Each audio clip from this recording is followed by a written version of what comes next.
پر تقریر کے لیے مدعو کرتی ہوں سمیہ فردوس کو، جو فاضلہ دوم کی طالبہ ہے، وہ یہاں پر آئے اور اپنی تقریر پیش کرے۔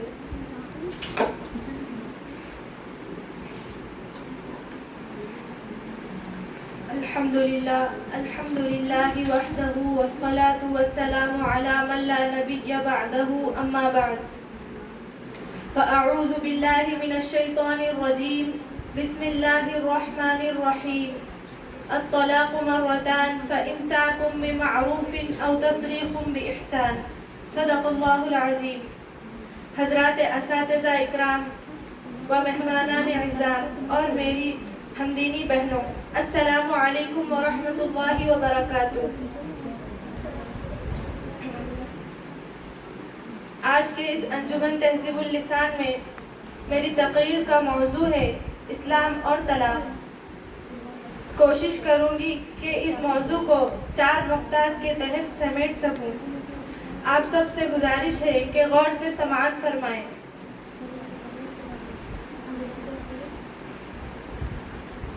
اسلام صرف عقائد اور عبادات تک محدود نہیں ہے، بلکہ مہد سے لحد تک زندگی کے ہر موڑ پہ تمام انسانیت کی رہبری کے لیے ایک مکمل ضابطۂ حیات کا نام اسلام ہے۔ اسلام کے معاشرتی قوانین اس وقت تک مکمل نہیں ہو سکتے جب تک کہ طلاق کے موضوع پر بحث نہیں کی جائے۔ قانون طلاق خاندانی زندگی کے لیے ایک نہایت اہم قانون ہے۔ یہ ایک ناپسندیدہ عمل ہونے کے باوجود بعض اوقات سماج کے لیے ایک ضرورت بن جاتا ہے۔ جو لوگ اس موضوع کو گہرائی کے ساتھ غور نہیں کرتے، ان لوگوں کا یہ خیال ہوتا ہے کہ اسلام میں طلاق کی گنجائش کیوں رکھی ہے اور اس کی لگام مرد کے ہاتھ کیوں دی ہے۔ اس موضوع کو ہم 4 نقطات کے تحت سمجھیں گے۔ پہلی بات تو یہ ہے کہ خود اسلام طلاق کے بارے میں کیا کہتا ہے۔ دوسری بات یہ ہے کہ مرد کو طلاق کا اختیار دیا گیا ہے، اس کی مصلحت کیا ہے۔ تیسری بات، عورتوں کو طلاق حق کا متبادل کیا ہے۔ اور چوتھی بات ہے بھارت میں طلاق کے واقعات۔ پہلا نقطہ، اللہ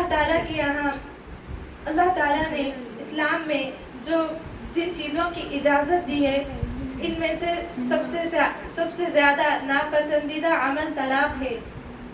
حدیث پاک کا مفہوم ہے، آپ صلی اللہ علیہ وسلم نے ارشاد فرمایا، اللہ کے ہاں سب سے زیادہ ناپسندیدہ عمل طلاق ہے۔ اور عورتوں سے مخاطب ہوتے ہوئے فرمایا کہ اگر کوئی عورت بغیر کسی مناسب سبب کے اگر طلاق کا مطالبہ کرے تو وہ جنت کی خوشبو سے بھی محروم ہو جاتی ہے، اور اگر مرد اس کا غلط استعمال کرے تو یہ قابل سرزنش ہے۔ آج کل ہمارے معاشرے میں چھوٹی چھوٹی باتوں پر طلاق دی جاتی ہے کہ تم نے کھانا صحیح نہیں پکایا، تم میکے کیوں چلی گئی۔ یہ سب چھوٹی چھوٹی باتوں پر طلاق دی جاتی ہے۔ یہ شدید گناہ کی بات ہے اور اللہ کے یہاں پکڑ کا سبب ہے۔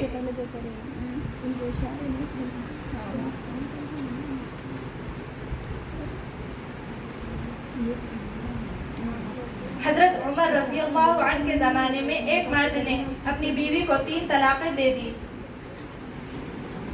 نوٹ کرنے کی بات یہ ہے کہ شریعت نے ہر جرم کی سزا کوڑے رکھے ہیں، اور جو مرد اگر کوئی شراب پیے تو اسے 80 کوڑے لگائے جائیں گے، اگر کوئی کسی پر غلط تہمت لگائے اسے کوڑے لگائے جائیں گے۔ لیکن اس بات کا خیال رکھیں کہ جسم کے نازک حصوں پر کوڑے نہیں لگائے جائیں، جیسا کہ سر، چہرہ وغیرہ۔ لیکن عمر رضی اللہ تعالی عنہ نے اس مرد کو سر پر کوڑے لگانے کا حکم دیا۔ اگر کوئی مرد اس کا غلط استعمال کرتا ہے تو یہ قابل تعزیر ہے، قابل سرزنش ہے۔ ہمارے ملک میں ایک قانون 3 طلاق کا بنایا گیا ہے۔ اس میں مرد کو 3 سال کی سزا اور جرمانہ بھی لگایا گیا ہے، اور اس پوری مدت میں وہ عورت کا نفقہ بھی اٹھائے گا۔ علماء نے اس اس قانون کی اس لیے مخالفت کی ہے کیونکہ یہ ایک غیر متوازن سزا ہے. اس میں عورت کا کوئی فائدہ نہیں بلکہ نقصان ہے. تو اگر ہم اسلام کے نقطہ نظر سے دیکھیں تو یہ طلاق ایک ناپسندیدہ عمل ہے اور بہت سے حالات میں نامناسب ہے. اب جو طلاق کی گنجائش رکھی گئی ہے اسے چند باتوں سے ذکر کروں کہ پہلی بات تو یہ ہے کہ مرد کو طلاق دینے میں عورت کے زندگی کا تحفظ ہے.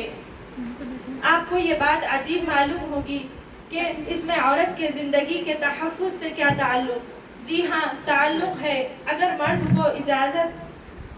مرد کو طلاق کی اجازت نہ ملی ہوتی اور اسے کوئی قانون اس طلاق سے اس رشتے سے باہر نکلنے کا نہیں ملتا تو وہ غیر قانونی راستہ اختیار کرتا، وہ یہ کہ وہ عورت کی جان لینے کے درپے ہو جاتا. کسی شاعر نے کیا خوب کہا ہے، ملک اور قوم کا اتنا بھی نہ معیار گرے، ملک اور قوم کا اتنا بھی نہ معیار گرے.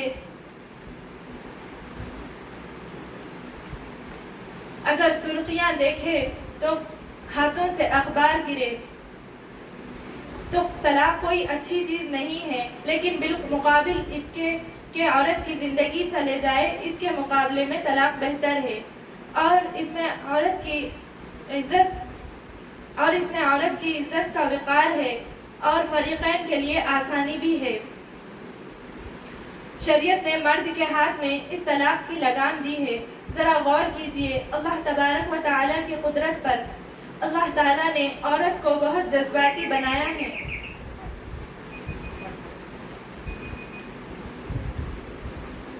اللہ تعالیٰ ہم سب کو شریعت کی روح کو سمجھتے